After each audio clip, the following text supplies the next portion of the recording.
Yo, we're going to Brooklyn, baby. Let's talk about the Brooklyn Nets. Sorry about that. um, a lot going on here. Yeah. Kevin Durant, Kyrie Irving. Should he stay? Should he go? Are there any good trade offers for either of them? Does any of it make any sense? And this has been pointed out by others, but the kind of dark irony of this entire situation is like, if the Brooklyn Nets kept their roster and everyone's relatively happy and healthy, we're looking at a potential contender here. You look at what Ben Simmons can bring.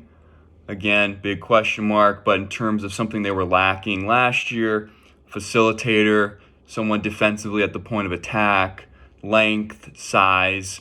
I mean, he covers, a lot of issues for them, especially in terms of what Kyrie Irving brings offensively and defensively. Ben Simmons is kind of the counterpoint to all of those things. So that makes a lot of sense. Before all this happened, they traded for Royce O'Neal, got another wing defender. Made a lot of sense. Signs TJ Warren, kind of some scoring off the bench. Obviously hasn't played basketball in a while, but when he's in kind of his top form, could be a huge weapon off the bench for them. You look at, re-signing Nicholas Claxton, Patty Mills, bringing them back. Makes a lot of sense. I think, I would love maybe one more center, but we'll see. Cam Thomas maybe takes another step. Day'Ron Sharpe maybe gets some decent minutes out there. And you're looking at a team with a lot of depth, plenty of star power, really solid role players. Seth Curry is someone that's, highly touted, highly respected across the league, shoots the ball, spreads the floor. Just everyone needs a kind of a Seth Curry type, and they got one. And so really all the issues in Brooklyn do not stem from on the court stuff. It's all off the court. I'm not really breaking new ground here, but it really underscores the fact of how important team chemistry is, locker room personalities, coach and player relationships, player to player relationships. And that's something maybe that's marred Kyrie Irving's career in total, is how he's basically ostracized himself from every franchise he's ever been a part of. Not to say he's fully to blame for anything, but obviously, his track record is not great and continues to be, pretty much at this point, we're looking at Kyrie Irving as the only team that wants him is the Lakers, who are already trying to fix their own really tough locker room issues by bringing in someone who's pretty much ruined, 3 locker rooms in his wake.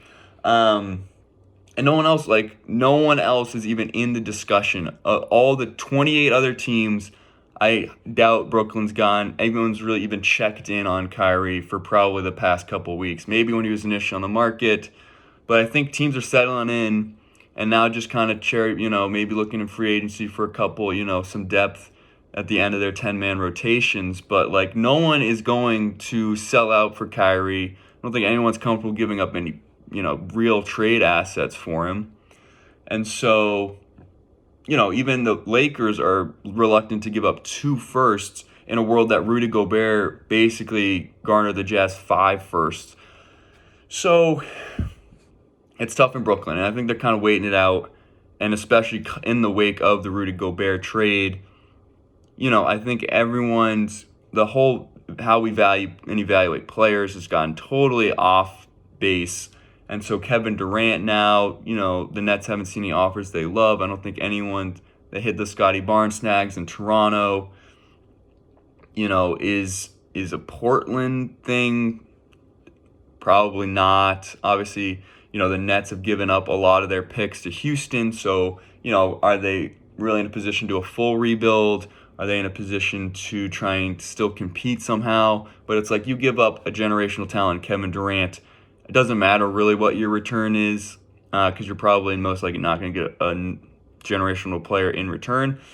You're going to hurt your chances of winning a title. So, if I were to predict what team Kevin Durant's going to end up on by game one. I think it's the Brooklyn Nets most likely.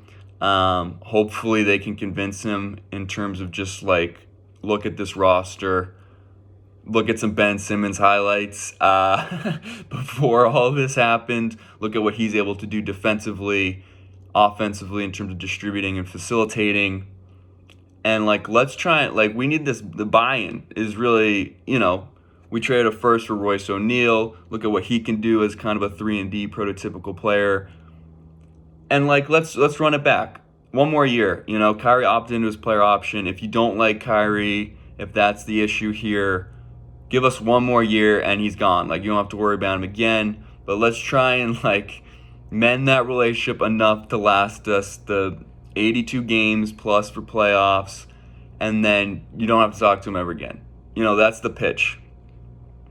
And how much Steve Nash plays a role in this. It seemingly he was the guy that KD kind of signed off on.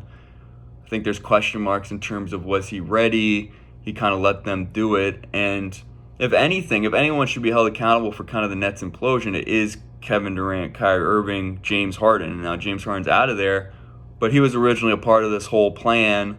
They had probably the most talented trio of stars ever assembled, arguably, at least offensively speaking. And now we're here. And so if I'm Sean Marks, I just got extended. I think, ownership expects now a certain, not even winning, but attitude. There was that quote that came out that said Joe Tsai would rather have, guys that really fight for 42 wins than just like whatever's going on now and trying to win and then losing the playoffs. So try and get buy-in here. I think you try and convince Kevin Durant to come back. Easier said than done. Obviously, he's on TikTok now. So listen, I would not want to mess with it. I do not envy Sean Marks in the least. But at the end of the day, I think everyone will eventually come to the realization that this roster is really good. Let's give it one more shot and then explore options next year. Let me know what you think. Maybe they should blow it up. Maybe they should move KD, Kyrie. Just don't think it's realistic. But please, give me the scenarios. Love to see them. That's it for me for now. Take care of yourselves. Take it easy. And I'll see you next time. Sorry again for the intro.